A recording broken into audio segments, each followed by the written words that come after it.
Picture this, if you will. India, 1857. You can practically feel the tension, can't you? Yep, absolutely. Centuries of British rule, resentment simmering beneath the surface. Right. And then boom, it's like a volcano erupting. The nation explodes in rebellion. An apt analogy. And that, my friend, is what we're diving into today. The Indian Rebellion of 1857. We've got this incredible historical account, really dramatic, and let me tell you, it'll give you chills. You ready to feel the earth shake? I'm ready. Let's do it. Okay, so the source really emphasizes the anger, the deep-seated resentment that fueled this whole thing. Yeah. It wasn't just a one-off, right?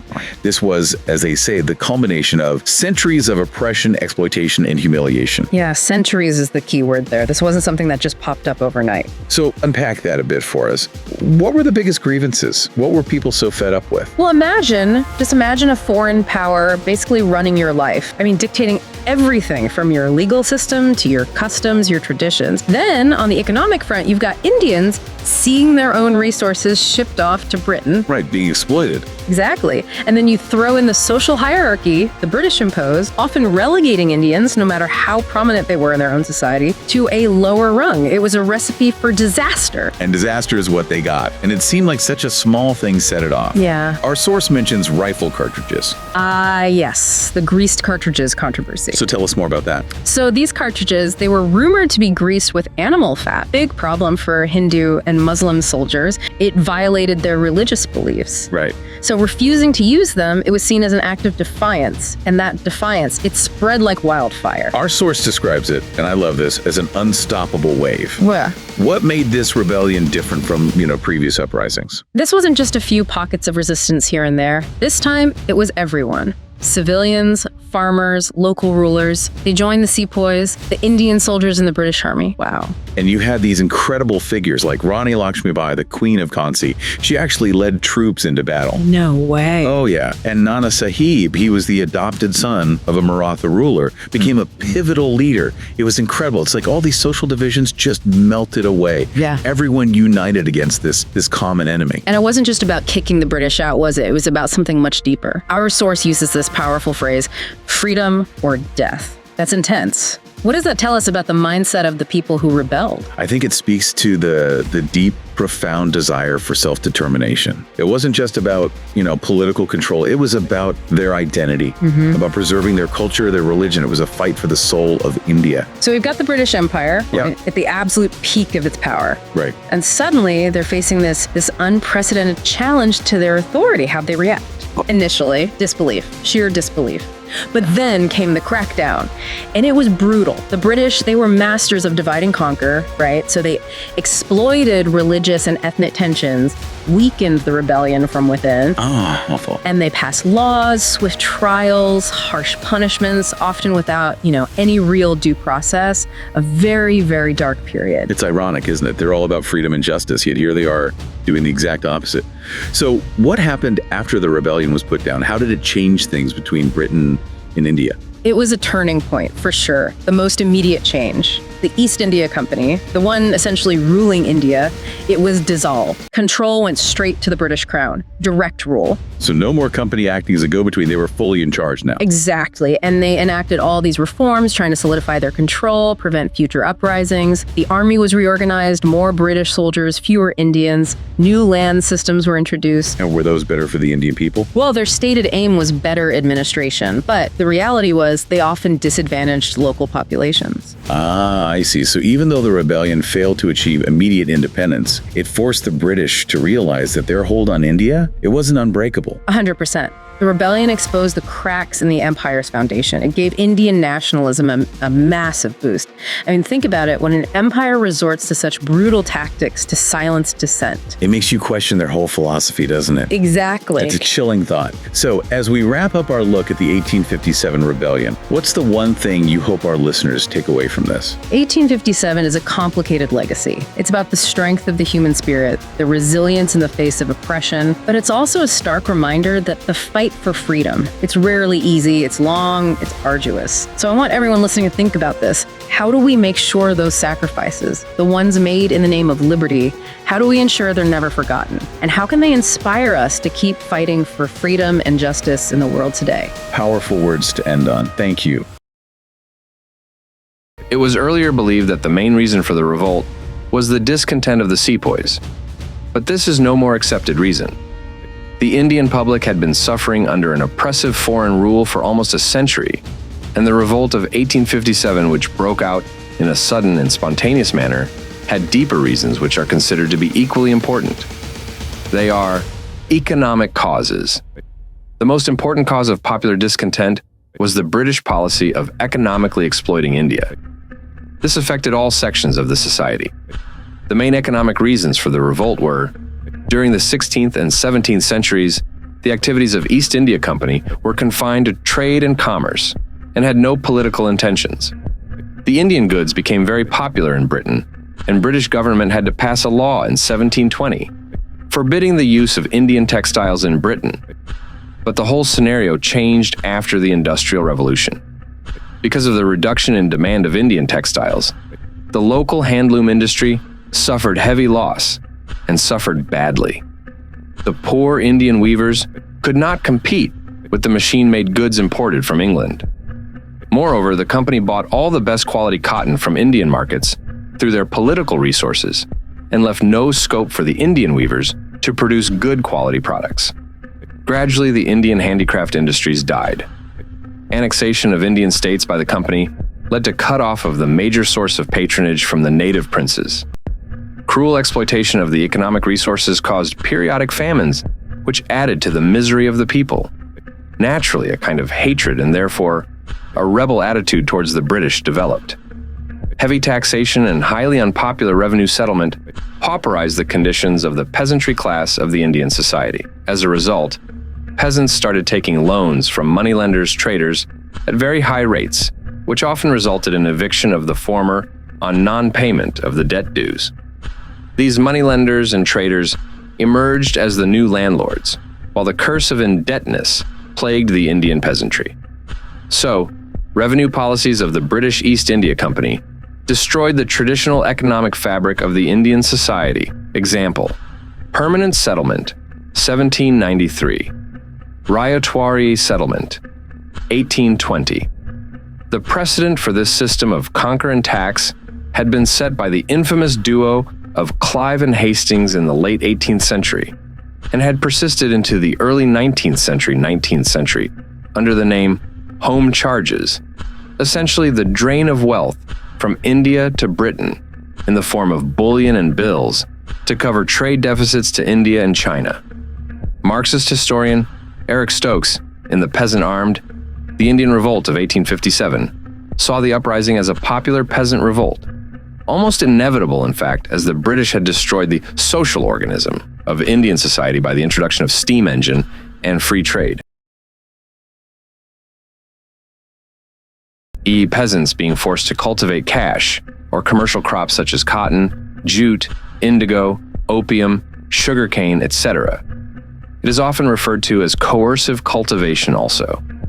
Zamindars, the traditional landed aristocracy, were often forfeited of their land rights, with frequent use of quo warranto by the administration.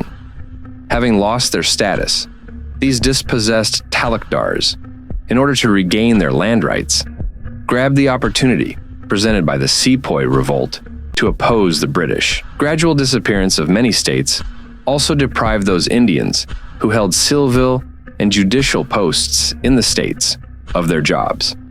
Even religious preachers were divested of their livelihood with the extinction of their native kingdoms. The people who were affected rose against British. Political causes. The main political causes for the outbreak of the revolt of 1857 were: Lord Dalhousie's policy of annexation caused an uproar among the people of India. The last Peshwa, Baji Rao's adopted son Nana Sahib, was deprived of the pension. C.A. Bailey Indian Society, and the making of the British Empire. Stokes, Eric. The Peasant Armed, The Indian Revolt of 1857. Oxford, 1986, his father was receiving. Rani Lakshmibai's adopted son was not given the throne after the death of his father. To make matters worse, Lord Dalhousie announced in 1849 that Bahadur Shah Zafar will not be allowed to stay in the Red Fort anymore, and they were compelled to move to a place near Qutub Minar.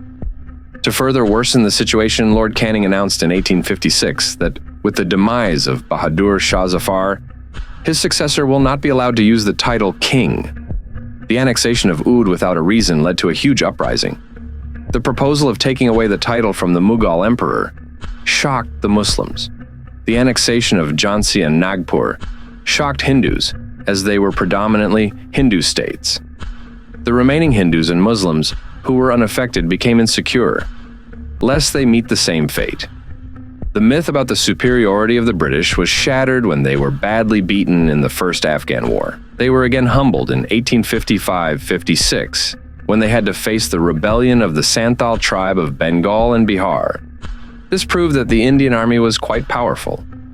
There was a rumor floated around that with the end of the revolt of 1857, the British Raj would come to an end. This rumor emanated from the fact that the Battle of Plassey in 1757 brought about British power, and with 1857, a century would be completed, which will mark the end of British rule. Administrative causes, racial overtones, and a superiority complex characterized the British administrative attitude towards the native Indian population. British actively followed the policy of discrimination against the Indians. All high posts in the company's government were reserved for the Europeans. Rampant corruption in the company's administration, especially among the police, petty officials, and lower law courts, and the absentee sovereigntyship character of British rule imparted a foreign and alien look to it. In the eyes of Indians, the administrative machinery of the East India Company was highly inefficient and inadequate. This is clear from the fact that their revenue policies were widely resented. The social and religious causes also played a very important role in the outbreak of the revolt. The main social and religious causes were, from the early decades of the 19th century, British had abandoned its policy of non-interference in the socio-religious life of the Indians. Abolition of sati in 1829 under Lord Bentinck, the Hindu Widow Remarriage Act of 1856, and women education all led to disruption in the social world of the people of Indian society. The construction of the railway and telegraph lines was also resented by the people. The introduction of railways was resented on the grounds that people of all castes will have to travel on same compartments. Indian people had a fear that the British government was determined to destroy their religion and convert Indians to Christianity under the new regime. The increasing activities of the Christian missionaries and the actual conversions made by them were taken as a proof of this fear. Their vulgar attacks on Hinduism and Islam and centuries-old tradition and customs under police protection angered the people. Britishers also established chapels and churches for propagating Christianity at the expense of the government.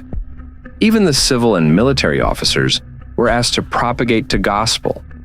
They looked upon foreign innovations as something designed to break down the social order to which they were accustomed and which they considered sacred. The fear of interference in the social and religious domains of Indian society by outsiders were further compounded by the government's decision to tax mosque and temple lands and legislative measures such as Religious Disabilities Act, 1856, which modified Hindu customs, for instance, declaring that a change of religion did not debar a son from inheriting the property of his heathen father.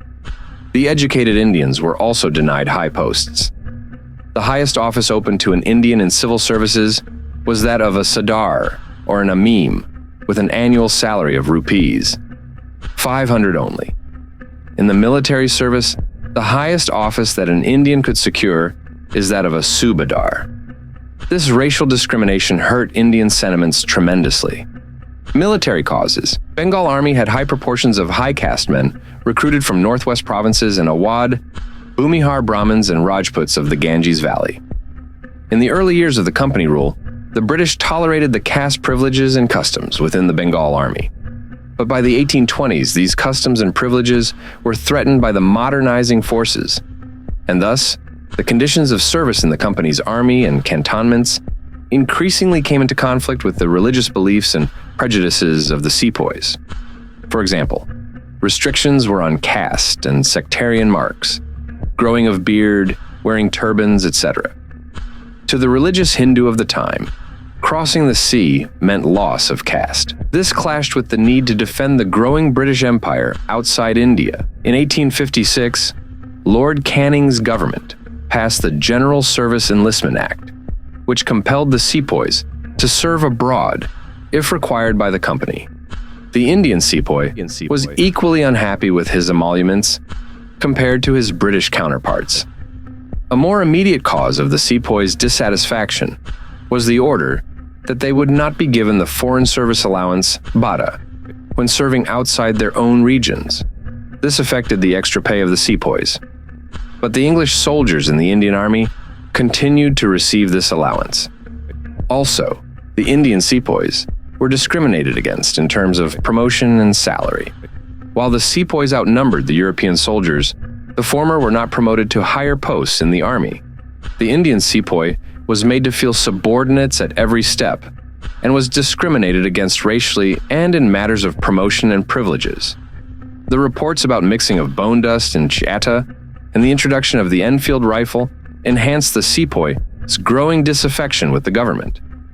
The new rifles used cartridges greased with cow and pig fat that would sully the Hindu and Muslim sepoys if they were required to bite the cartridge to load their guns. The Sahibs at Calcutta, the Governor-General and Council, issued an order to the effect that the main aim behind the distribution of the cartridges was to Christianize the Indian Army. For once the soldiers convert to Christianity, it will not take long to convert the common people, and the fat of pigs and cows was rubbed on the cartridges. This became known through one of the Bengali, who was employed in the cartridge-making establishment. The 1857 revolt began on 29 March, 1857, when Mangal Pandey of the 34th Infantry in Barrackpur became the first martyr. The mutiny spread rapidly in eastern and northern India. Delhi, Patna, Ara, Azamgarh, Allahabad, Gorakhpur, Faizabad, Fatehpur, Jhansi, Lucknow, Kanpur, Etawah, Fatgarh, Gwalior, Shahjahanpur, Agra, Bharatpur, Rohilkhand, Mathura, Agra, Hatras, Delhi, Meerut, Bareilly and Roorkee. These emerged as storm centers of the revolt. On 11th May 1857, the sepoys of the Meerut regiment captured Delhi and proclaimed the last Mughal emperor Bahadur Shah Zafar as their undisputed leader. As a matter of fact, despite their class contradictions, the zamindars, the peasants, and artisans joined hands with the sepoys to fight their common enemy, the English. According to one estimate, 1/5 of the Indian population in 1857 directly or indirectly participated in the revolt. Reasons for the failure of the revolt. In spite of being a popular revolt, the revolt failed to achieve its objective. The main reasons were weak leadership. The revolt of 1857 failed because it suffered from weak leadership and was hardly organized. Most of the leaders lacked a national perspective and were motivated by narrow personal gains. They fought to liberate only their own territories. No national leaders emerged to coordinate the movement and give it a purpose and direction. This proved a major handicap when dealing with the well-trained and trained and equipped British troops. Lack of unity. The revolt was supported and led by a few discontented rulers of India. The majority of the Indian rulers remained aloof. These included the Scindia of Gwalior, the Holkar of Indore, the Nizam of Hyderabad, the Raja of Jodhpur, the Nawab of Bhopal, the Sikh chieftains of Punjab, the Maharaja of Kashmir, the Ranas of Nepal, and so on. The Sikh princes of Nabia, Patiala, and Kapurthala, and the rulers of Hyderabad and Gwalior very openly helped the British suppress the war with men and money. Holkar and Scindia remained loyal to the British.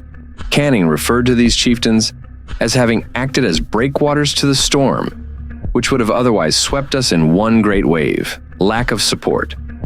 The revolt did not spread to all parts of the country, nor was it supported by all groups and sections of the Indian society. South and West India remained largely outside the fold of the revolt. Many Indian rulers refused to help the rebels, and some were openly hostile to the rebels and helped the British in suppressing the revolt. The British military was supported by the loyal Indian soldiers of Bombay, Madras, and Punjab, suppressed the short-sighted rebellion, and reasserted their military dominance over mutinous regions. The middle and upper classes and the modern educated Indians also did not support the revolt, as they falsely believed that the English rule was essential for modernizing India. They were also alarmed by the rebels' appeals to superstitions and their staunch opposition to progressive social measures. Poor equipment. The Indian soldiers were poorly equipped materially, fighting generally with swords and spears, and very few guns and muskets.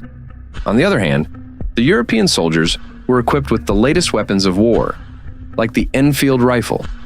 The electric telegraph kept the commander-in-chief informed about the movements and strategy of the rebels. Lack of alternative plan. The rebels had no alternative to British administration. This point has been highlighted by Bipin Chandra. According to him, it lacked a forward-looking program, coherent ideology, a political perspective, or a vision of the future society and economy. Moreover, the also mutineers lacked a clear understanding of colonial rule, consequences of the revolt, end of company's rule. The British Parliament passed an Act for the Better Government of India in 1858, whereby the administration responsibility was passed into the hands of the British Queen and her Parliament. With this, the rule of the company came to an end. The Board of Control was abolished, and the Board of Directors had no power left. A Secretary of State for India was to take the place of the President of the Board of Control.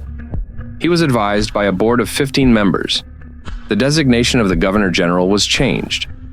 While he remained Governor-General for the provinces under his rule, he came to be known as Viceroy while dealing with Nawabs, Rajas, and native princes. Change in the British policy towards Indian states. Queen Victoria's first act after the suppression of rebellion was to issue a proclamation to the Indian public, telling them through the various tongues and dialects in the amalgamation of public utility and improvement, and respect the religious beliefs of the people and the titles of some Indian princes who had been deposed in recent years. Further, doctrine of lapse was abandoned and the right to adoption recognized. The Indian princes were assured that their territories would never be annexed. Henceforth, the continual existence of native states was guaranteed. However, there were clearly defined restrictions and limitations to them. The military prowess was greatly reduced. End of Peshwanship and the Mughal rule. Nana Sahib escaped after the revolt, as he had actively taken part in it. He could not be traced after that. With his escape, the Peshwaship came to an end. The title of Mughal Emperor was also abolished as the last Mughal Emperor, Bahadur Shah Zafar, who also took part in the revolt, died in 1862. Thus came the end of the glorious Mughal dynasty, founded by Babur in 1526 in the First Battle of Panipat. Reorganization of the army. The British soldiers realized that the numerical inferiority of the British Indian Army was one of the causes of the revolt. Resentful of the rebels of Benares and Oud, the mutineers were shot, hung, or blown from cannons by the tens of thousands, and preference was shifted to loyal areas for recruiting grounds for the army. The British soldiers were increased in number, which means the expenditure also increased. Artillery and other advanced means of warfare were in the care of British hands in order to break down the unity of the Indian soldiers. They were divided and separated. Economic exploitation of India. Economic exploitation of the country was an inevitable situation after the revolt. India now became a dumping ground of British manufacturers and an almost inexhaustible field for investment of capital, for it offered unlimited scope for commercial and industrial enterprises like railways, steamers, tea, and coffee plantations. The British henceforth started abusing political power for the enhancement of their commercial and economic interest. Rise of nationalism. The sacrifices of some great Indian rulers during the revolt of 1857 aroused feelings of nationalism among men. Nana Sahib, Rani of Jhansi, and Bahadur Shah became national heroes. The revolt became a symbol of challenge to the mighty British power in India. Policy of divide and rule. During the revolt of 1857, the Hindus and Muslims had unity and fought together for the welfare of the country. The British government realized that the unity of the Hindus and Muslims was posing a serious threat, and therefore the best thing would be to create a wall between the two communities.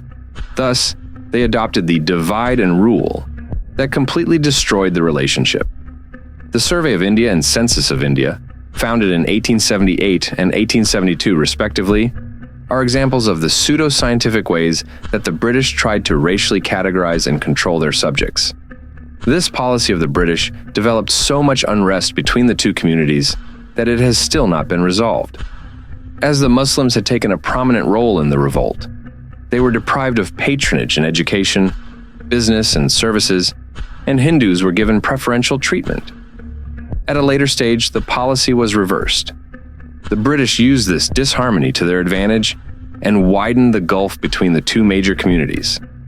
It was on this ground that India had to be partitioned on the event of her independence in 1947. Conclusion. Though the revolt was started by the Indian soldiers in the service of the East India Company, it soon proliferated all over the country. Millions of peasants, artisans, and soldiers fought heroically for over a year and sacrificed their life so that others might live. Hindus and Muslims kept their religious differences aside and fought together in order to free themselves from foreign subjugation. The British tried to dismiss this revolt by merely calling it a Sepoy Mutiny, but this revolt clearly shows the suppressed hatred that the Indians had for the foreigners. The revolt did not take place overnight. There were many economic causes. The British were exploiting the Indian economy and thus leaving many people jobless, helpless, and homeless. Many social and religious causes. The British started imposing their religion on the Indians by building churches and by forcing people to convert to Christianity. Furthermore, the doctrine of lapse, whereby adopted children were refused recognition and deprived of pension, instigated the political causes of the revolt. The British did not even spare the Indian soldiers. Rough treatment was meted out to the soldiers, and they lived in squalor. The British left no stone unturned to create an eternal wall between Hindus and Muslims. The introduction of the greased cartridges took the situation to its highest point, and thus, in addition to economic, social, and political causes, there were military causes added to the revolt of 1857. The revolt of 1857 was clearly not a success, but it is unfair to dismiss it as a mere mutiny. This was the first time when Indians got together to fight against an invincible power. The revolt failed due to lack of planning, organization, and leadership. The unfortunate part, however, was that there were some Indians who helped the British suppress the revolt. Had they cooperated, the revolt might have been a success. Even though the revolt was a failure, the consequences of the revolt were very important in the Indian history.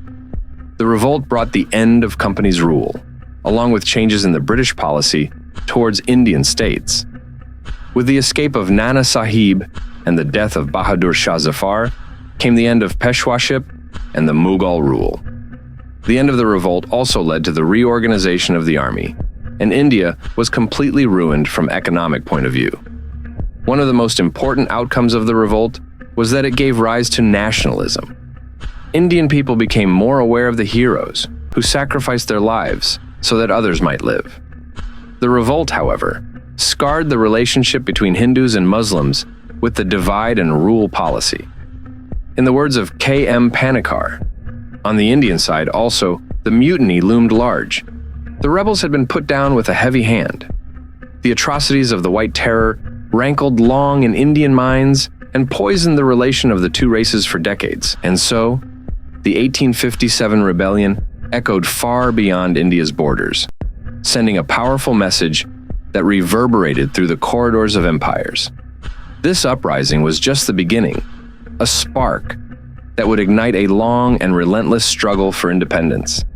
Though the rebellion may not have achieved immediate victory, it left an indelible mark on history and planted the seeds of a future where India would one day stand free.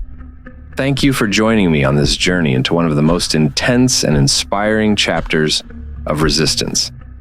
If you enjoyed this story, don't forget to like, subscribe, and stay tuned for more dives into the incredible moments that shaped our world.